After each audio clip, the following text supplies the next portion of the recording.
Yo creo que sí le preocupa a España. Bueno, y cuento otra anécdota. En la semana ministerial, que tiene más gracia, menos patética que la de Zapatero, en la semana ministerial hay discursos, arrancan en la ONU para simular que es una institución democrática, que no lo es, porque el órgano que manda en la ONU es el Consejo de Seguridad, que no es nada democrático, pero en la Asamblea funciona como si fuera un parlamento, cada país tiene un voto, y claro, por supuesto que lo que se aprueba en la Asamblea no es obligatorio, solo moralmente, no jurídicamente. Pero en fin, hasta en los discursos en la Asamblea son muy democráticos. Se habla por sorteo, si al presidente Aznar o a Zapatero o a este le toca el octavo, hable el octavo y no se puede cambiar. Pero los dos únicos que hablan el primer día son Brasil, porque en la primera asamblea del año 46 nadie quería hablar el primero, se ofreció y ya se lo han respetado por deferencia, y después Estados Unidos, no porque sea el imperio, que lo es, sino porque es el país anfitrión. Entonces, en la época de Clinton fue de como 7 veces, los americanos van de cada 4 veces 3. Entonces, en la época de Clinton tocaba la asamblea cuando estaba en todo su apogeo el tema de la señorita Lewinsky. Cuando sí era cierto que la señorita Lewinsky con el liguero había hecho así y había puesto nervioso, se había dado un golpe en la parte superior de la cintura con el liguero y puso nervioso al presidente de los Estados Unidos, que según las crónicas era bastante rijoso.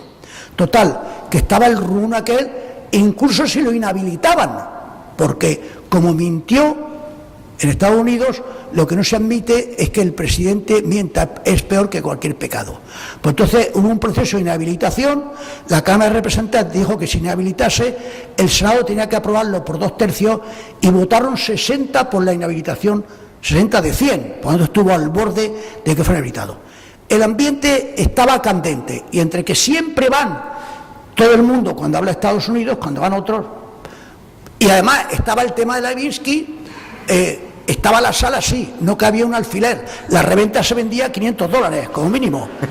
Entonces llega Clinton, está sentado, está aquí el presidente de la Asamblea, está el podio ese de mármol verde que sale siempre en los telediarios y que cuando está uno allí nadie escucha lo que estamos diciendo, y Clinton se sienta allí como jefe de Estado, lo sienta en un sillón, entonces el presidente de la Asamblea dice, tiene la palabra en inglés, lo dice en inglés, tiene la palabra su excelencia el presidente de los Estados Unidos. Entonces Clinton, que estaba allí, se levantó, vino hasta el podio aquí y al cruzar por aquí, como también las mesas, las bancadas, que son, cada país tiene 6 asientos, las bancadas están sorteadas y se sortea una más por orden alfabético inglés. Ese año, ahí empezó, allí no sé si era Mauricio o Mauritania, total que aquí le tocaba a México. Y entonces, al llegar Clinton aquí a hablar, la jefa de la delegación de México, que es la ministra de Asuntos Exteriores, una señora muy simpática, que había trabajado en la ONU, nadie sabe por qué, espero que lo cuente en sus memorias, se puso de pie y empezó a aplaudir. Entonces los otros 4 o 5 de la delegación mexicana, si se pone de pie la jefa, se pone de pie y hasta se ponen zancos, ¿no? Y entonces se pusieron a aplaudir. Entonces los de detrás de México, a lo mejor no saben lo que estaba haciendo, se levantaron a aplaudir. Total, que en un minuto estaba prácticamente toda la sala aplaudiendo. Entonces yo me quedé pensando, ¿por qué cuerno le vamos a aplaudir a este tío? Yo estaba presidiendo la delegación española en ese momento porque el ministro, que era Matutes, tío muy simpático y muy listo, por cierto, estaba en Argentina firmando un convenio y llegaba a las 1 de la tarde. Yo estaba presidiendo la delegación española. Digo, bueno, vamos a pedir tío porque se ha ligado una chavala de 21 años, el presidente de Estados Unidos, ¿qué mérito tiene? ¿Qué mérito tiene? Una chavala de 21 años. Y además, un tío que le debe a la ONU, nos debía en ese momento 1.280 millones de dólares. Debía más que el presupuesto de un año de la ONU, Estados Unidos. No lo pagaba por razones políticas. Digo, ¿y esto por qué no vamos a levantar a este hombre? Pero entonces vi que estaba todo el mundo de pie. España, por orden alfabético, está emparedada entre South África, África del Sur, y Sri Lanka. Los de Sri Lanka estaban todos levantados y miro a la izquierda y la delegación sudafricana estaba presidida por Mandela, el hombre más popular junto a Juan Pablo II en los años 90, el hombre más popular del mundo. Entonces dije, coño, se levanta Mandela a aplaudir y yo no me levanto y la cámara de televisión da un barrido y me ven en Madrid, me mandan pasado mañana a Mauritania para las caballerizas, a la embajada de las caballerizas. Y entonces me levanté, no aplaudí, hice así un simulacro, pero me levanté, claro. Y lo más gordo es que me miro para atrás y veo al cubano de pie, al cubano. Y luego, al cabo de una hora, me encuentro al cubano por los pasillos, que ahora es ministro de Exteriores, por cierto, le ha ido mejor que a mí, y le digo, me lo encuentro, lo paro y le digo, Bruno, te he visto aplaudiendo al emperador. Y me dice, calla, que igual me han visto en La Habana. Bueno, muy bien. Oye, ya que tengo muchas preguntas y casi, lo que voy a hacer es, veo que hay varias que son prácticamente las mismas, con lo cual al contestar una contestas a 3 o 4, ¿no? Vamos a ver. ¿Usted cree, voy a hacer una pregunta curiosa, ¿usted cree que Obama es o ha sido musulmán? No, yo creo que no. Yo creo que, decía Robert Kennedy, que era un político muy fino, que fue asesinado como su hermano, hagan lo que hagas en política, 25 o 30% estará siempre en contra, ¿no? Hagan lo que hagan, bueno o malo. Y entonces yo digo, un personaje como Obama, que es negro, que lo han elegido claramente 2 veces, pero que hay cierta gente que está en contra de él, no solo por racistas, sino por razones ideológicas, haga lo que haga, siempre van a decir que ha sido musulmán, que no ha nacido en Estados Unidos, van a inventar cualquier cosa. En Estados Unidos hay un 26% o 25%, o 27%, no me acuerdo, que piensan que no ha nacido en Estados Unidos, que su partida de nacimiento fue falsificada y por lo tanto que su elección sería ilegal. Pero yo creo que no es musulmán. Y es más, con todo lo disimula muy bien, a diferencia de nuestros presidentes, en su toma de posesión, Dios sale como 5 veces. Él menciona a Dios 2 veces, hay una homilía antes de que jure, otra homilía después de que jure, y falta ya hacer la novena de San Fermín. Buena idea. O la escalera mejor, ¿no? Habría que decir. Bueno, un segundo. Con Rajoy, así muy breves, porque tenemos... Con Rajoy, ¿cómo son las relaciones con Estados Unidos? Bien, son buenas. Yo creo que no ha tenido tiempo de cultivarse ni de ir a Estados Unidos. Aparte, más que con la elección de Obama... últimamente Obama no recibía, Obama empezara una gira por Oriente Medio, que es un sitio prioritario, pero yo creo que las relaciones están bien. Nosotros somos un aliado leal de Estados Unidos y de cierta relevancia, pero no somos un aliado vital ni un enemigo vital. Los aliados vitales son Gran Bretaña, Alemania, y los enemigos vitales son los que le crean problemas. Nosotros no le creamos problemas, saben que somos un aliado leal y fiel, que a veces les cantamos un pelín las 40, pero si no les creas problemas, pues no les creas problemas, y eso, pues ya tu papel baja un poquito. Vale. Muy bien. Pero yo creo que son buenas, sinceramente. ¿Quién promovió y con qué fin la publicación de fotos de los españoles supuestamente en el paro buscando entre la basura, teniendo en cuenta que es una imagen habitual en las grandes ciudades de Estados Unidos? Bueno, los periodistas, incluso en el New York Times, tienen que utilizar documentos, testimonios gráficos que sean elocuentes. Entonces, ese día el New York Times, estúpidamente, además el día anterior habían recibido al rey, creo, quiso mostrar que la situación en España económica estaba mal, entonces sacó una foto que nosotros podíamos sacar la misma de 80 ciudades americanas. Vale. Escarbando. Fue una estupidez el New York Times, impropio de un periódico tan serio, probablemente el de más prestigio de Estados Unidos, impropio. Muy bien. Perfectamente. En su opinión, ¿cuáles son las raíces históricas del antiamericanismo español? ¿Está basado en el desconocimiento? ¿Es coyuntural? Yo creo que la pregunta la han hecho antes de escucharte, me da la impresión, pero... Lo contesto rápidamente. Antiguamente era por razones históricas. En España había en los historiadores y escritores un resentimiento por la guerra del 98 que España no había querido, que fue buscada por ellos, al menos por los belicistas americanos, y eso, aquí había un resentimiento por eso, histórico. Luego, Estados Unidos ha representado la derecha y la derecha capitalista en el mundo, cosa que a la izquierda de todos los países del mundo le joroba, sobre todo además porque su sistema tiene éxito y el sistema que pregonaba y alababa una cierta izquierda francesa o española, como era la Unión Soviética, se demostró que era una porquería, que era una podredumbre y se desplomó. Entonces, esa es la razón. Pero ante los 50 y los 60, la izquierda europea mitificaba a la Unión Soviética o a ciertos logros de la Unión Soviética no se dan cuenta que estaba todo podrido y en consecuencia criticaban a Estados Unidos. Y otra razón tercera, más plausible o más comprensible, diría yo, es que cuando la izquierda creía que Franco iba a caer, vino Eisenhower o vino Estados Unidos y lo rescató, ¿no? O sea, en el año 53 ocurrieron varios acontecimientos históricos para España. Uno de ellos, que llegó Di Stéfano a España, que no lo perdamos de vista, fue un acontecimiento brutal.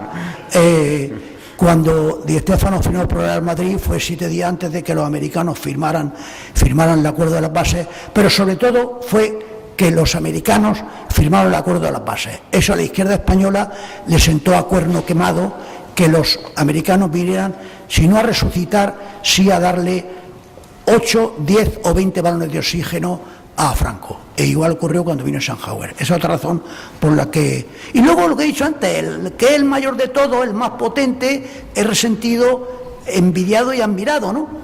Bueno, hay otra pregunta más así, es la cuestión palestina, si eso está distanciando España de Estados Unidos. No, los Estados Unidos saben que España apoya que los palestinos tengan un Estado. Y ahora también lo apoya Estados Unidos, incluso en la época de Bush. Pero Obama, claramente. Lo que ocurre es que Obama quizás no hace todo lo que tenga que hacer. Pero Estados Unidos... La ONU votó en 1946, la ONU, no como dice cierta izquierda, que Israel se lo inventó Estados Unidos. No, señor. Israel fue la ONU quien creó el Estado de Israel. Votó y de forma mayoritaria dijo que allí los israelitas, los judíos, tenían derecho a tener un Estado. Pero, cosa que se olvida con frecuencia, dijo que junto a ello habría un Estado árabe que sea la patria de los palestinos. Entonces, la primera parte se ha cumplido y la segunda parte no se ha cumplido.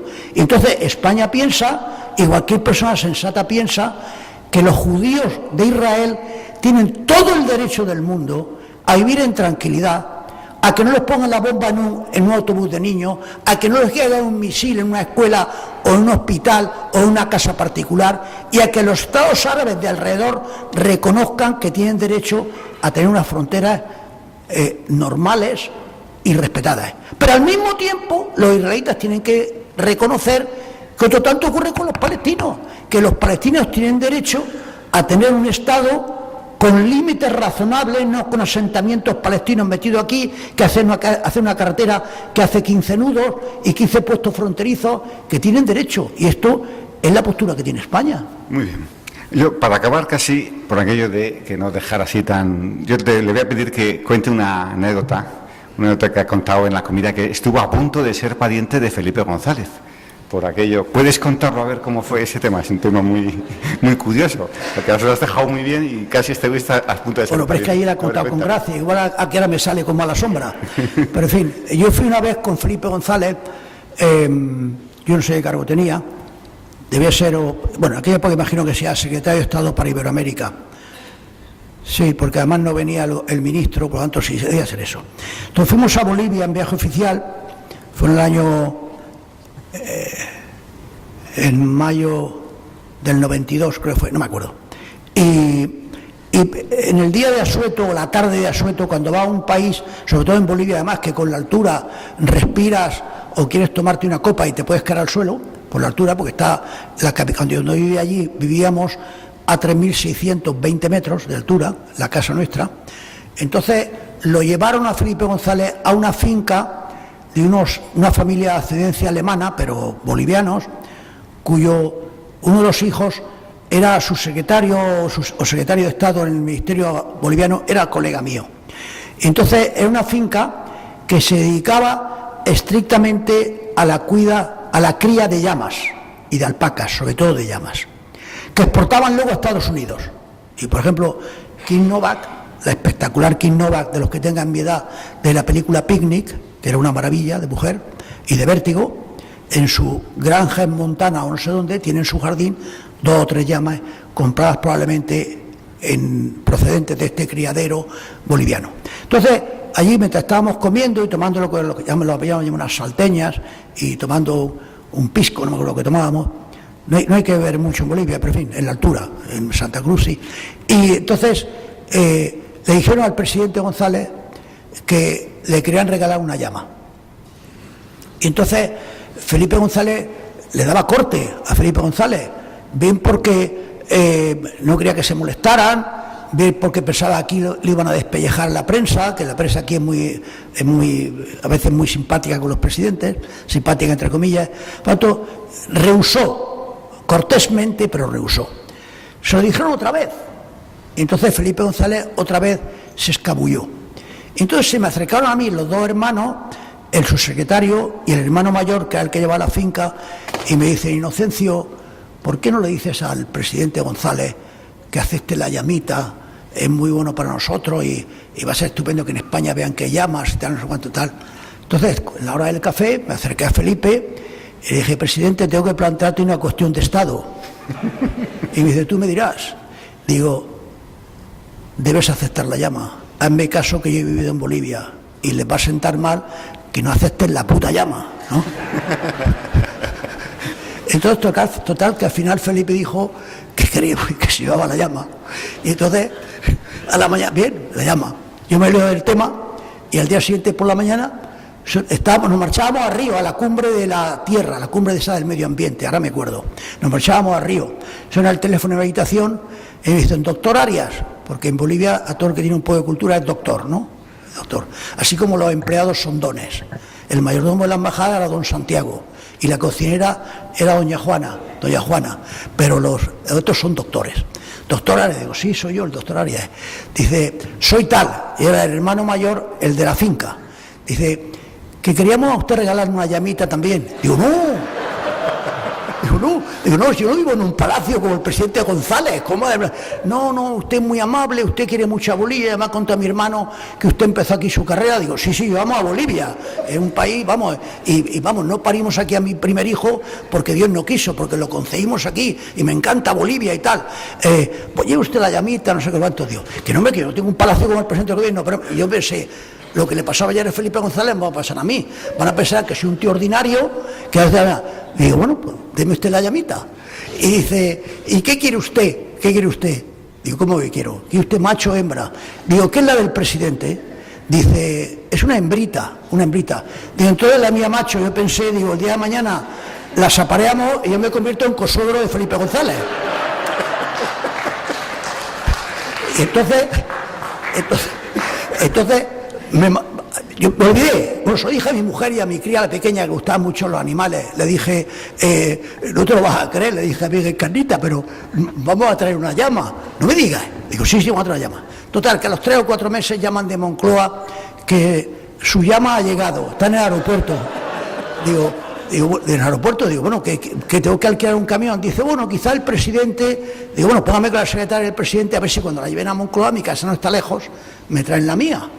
Y entonces, efectivamente, me la trajeron y estuvo allí, le hicimos un corralito que sería como de aquí hasta allí. Tenía espacio el pobre animal para moverse. Luego, algunos días la soltaba por el jardín, que había que tener cuidado, pegar unos escupitajos la tía. Bueno, o el tío, pues era tío, se llamaba Inti, era un macho. Bueno, tal que, por fin, un día que me encuentro al presidente en un acto oficial, no sé, en Palacio, en Palacio Real, en algún sitio. Digo: presidente, ¿las apareamos o no las apareamos? Digo: los pobres animales también tendrán a solazarse, ¿no? Dice: bueno, pues un día mandó a por ella.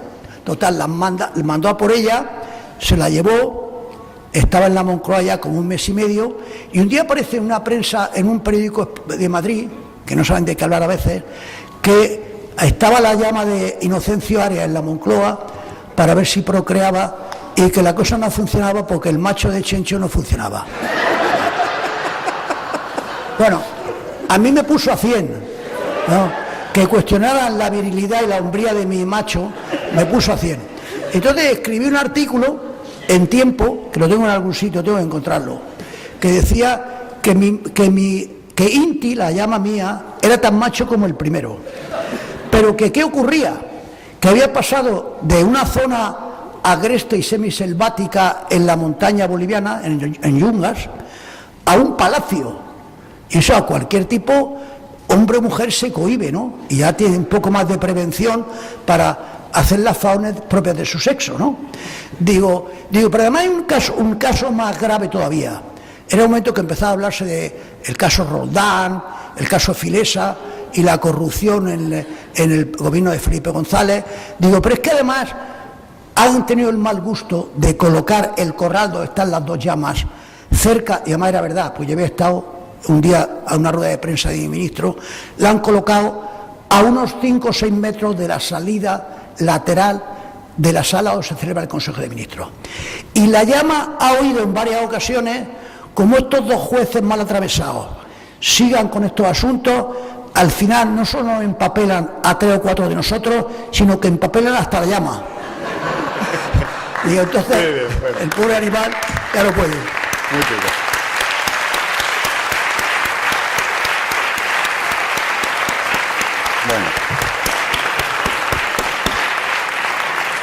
Bueno, el embajador se va a poner a firmar algún libro. Hemos tenido unos poquitos, y si se acaban, pues ya veremos cómo esto, para que si alguno quiere comprar el libro, pues que lo pueda tener con una dedicatoria. Muchas gracias, Inocencio, embajador de España. Muchas gracias, yo creo que nos ha hecho pasar un gran rato.